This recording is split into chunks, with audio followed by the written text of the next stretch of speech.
Hello, welcome again to what? Friday Night Live. I got everybody's questions. And we will answer them. Okay, so some of you guys had some really, really good questions that really I never even thought about. Okay, so we're just gonna go kind of how I got them and how I just compiled them all together. Okay, because I try to keep them kind of in genres, but it didn't help. Okay, so the first one is, how do you know how much gas you're supposed to use when you MIG weld? Not too much and not too little.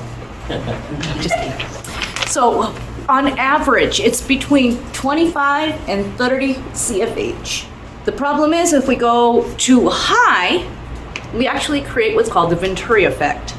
So it kind of comes over and then it kind of makes this swirl and it pushes the air into your weld. So we don't want to go too high, okay?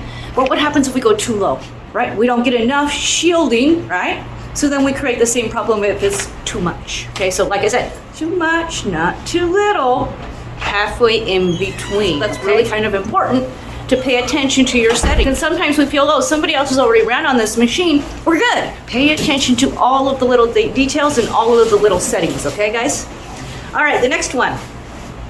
What electrode is used to start a root pass? It kind of depends. What are we doing? What are we applying this to? Okay, so if this were pipe usually uses a fast freeze electrode for stick, okay, and that would be a 60-10. And then we can cap it with a 70-18, an 80-18, or a 90-19, or we can cap it with TIG. So it kind of depends. If we're using flux, well, we're gonna use the same type of flux all the way through. Same thing with MIG. Where on the electrode can I find the number of welding position I can run? Tell me guys, where is position located? Embarrassing me. Say the question again. Okay, where can I find position? Well, you guys just did GMAW today. Where's position on GMAW? Where is position? We looked at classification today. Where was position? Okay, break it down for me. What was the E? Electrode. Classification more towards polarity and composition. This one really doesn't tell us the position until we start getting into this, okay? But this one does. Oh, is that an 18 or is that a /8? 18. This is the dash line. 18, the one, right? All positions. Okay, so let's go onwards. What will happen if you try to weld with an electrode rod that has no flux on it? The arc is unstable. You're not able to keep it lit, or if you keep it lit, it doesn't really go anywhere that you want it to go. Yeah, it'll stick. So what electrode can you use for overhead welding? One that has a 1 in it, right? Because 1 is what? All positions. All right, what makes better cuts? Plasma or an Oxytorch? Good, okay, yeah, you're right, plasma. Plasma is very, very concentrated into one point. Now, it doesn't mean that you can't make really good torch cuts, but it means that the plasma is going to be a little bit more accurate. Does a closer or further off standoff reduce the curve? Well, it depends. What are we depending on when we have a curve? Curve, okay, let's define curve first. What is curve? The material is being cut away. That we have to account for loss, account for our blade.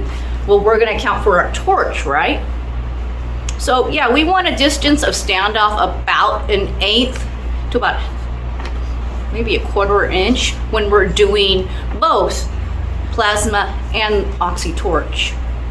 About 1/8? About 1/8, between 1/8 and 1/4. You kind of have to kind of judge. Also, thickness of material might change it a little bit. But now we have to think about, if I'm further away with the torch, is my flame as focused as it was? No. So then that means it makes a cut. Same thing that's going to happen with our plasma. If we're not close enough with the plasma, that plasma is still going to have that, that dissipation. And when we have that dissipation, it's no longer focused. Okay, so we don't want to be too far away, and we don't want to be too close. What happens if we're too close, especially when we're cutting? The flame could go off if you're too close, but the other thing is that the material will actually come up. So when the material, it's almost like it splashes, and it can splash and cover one of the holes. So then you might not get such a good cut. Same thing with the plasma cutter. It has molten metal that comes up and it will kind of splash up into the nozzle head. Are there any advantages to water shielding besides cooling, like when we're doing plasma cutting? Well, what happens is that they put a bed down of water, and then they put the material over it, and then they plasma cut it. So it not only helps cool the piece, because when we're having a big bed of parts that we cut, it's gonna be really hot, and we're gonna need a really big plasma cutter, right? Okay, so in that water helps cool everything down and keep everything cool. But what's really neat about it is it also keeps the fumes down. So like you can run a water table inside of a building instead of having to be outside, because there's not as much smoke and things like that. So you have less ventilation required, and it sucks it down when it's being cut. So it's kind of cool. What is the thickest metal you can cut through with the plasma cutter? Oh no, we cut inches. Now the plasma cutter here, maybe 3/8 of an inch. 1/4 inch at best, okay? But really, what drives a plasma cutter? Amperage, good. Okay, so if we have amperage, what do we need more of if we have thicker material? Amperage. So we're limited by how much amperage that machine can produce. Right? I mean, ultimately, you got to think about logically. Remember, most of this stuff was made up by welders, guys who are using this. So if we really think about it just kind of like in a simple way, oh, well, yeah, duh. Think about it like that, because then you go, oh, well, what about, and oh, hey. So when we think about it, the machine is only capable of a certain amp, right? That machine out there that we have, 40 amp, maybe 50, which means relates to what? Let's think about rule number 3. What does rule number 3 tell us? Okay, well, let's do. Rule number 1 is, because I know you guys forgot, rule number 1 is match my what? Metal. Base metal with my filler metal. Rule number 2, I want it as strong or stronger than my base metal. So I want my filler metal as strong or stronger than my base metal. Rule 3, 90% of what I do is dependent on thickness of material. So when we say that, it affects what? Our amperage, our voltage, our travel speed. And it could even dictate certain rods. Thickness means that we have to have more amperage and more voltage to go through a bigger piece, simply put. Plasma welding is mentioned, but how does it work? Boy, you guys want science today, huh? Well, what happens is there, I don't know if I can draw it very well, but, so inside the gun is actually a little teeny tiny electrode, okay? And that electrode sits around what's called a swirl cup. And then there's a bunch of insulators, okay? And then here's our torch. Now, our torch is connected to the compressor. So we need compressed air. The other thing is we need DC electrode negative. So what happens is there's an arc that comes out.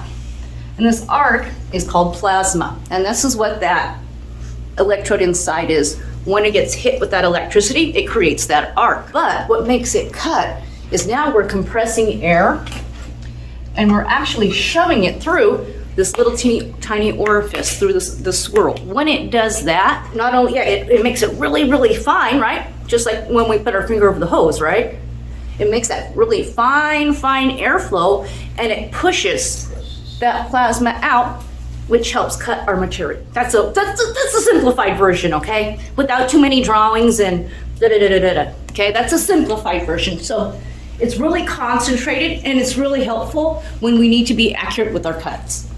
And personally, a lot of companies are going towards plasma. Well, what's the advantage of plasma? What's the drawback from plasma? Okay, yeah, it's expensive, yes. Most systems are more expensive. Not only do I have to have the machine, I have consumables that go with that machine, as well as I need a compressor, and I have to have electricity. Right. In order for it to, so it's not that mobile. So on a lot of work sites that do not have electricity, torch, you will see an Oxytorch. This is why I tell you guys, this is important to know. Smaller shops will have Oxytorches because plasma is still in that range that may be a little too expensive for smaller shops. Now it's gotten really, really popular, and the price has gone considerably down. But it's still, if you're still, plasma, Versus a torch, I can pick up a decent torch set for $300. I can't do the same thing for a plasma cutter. That's the difference, okay? But the advantage of a plasma cutter is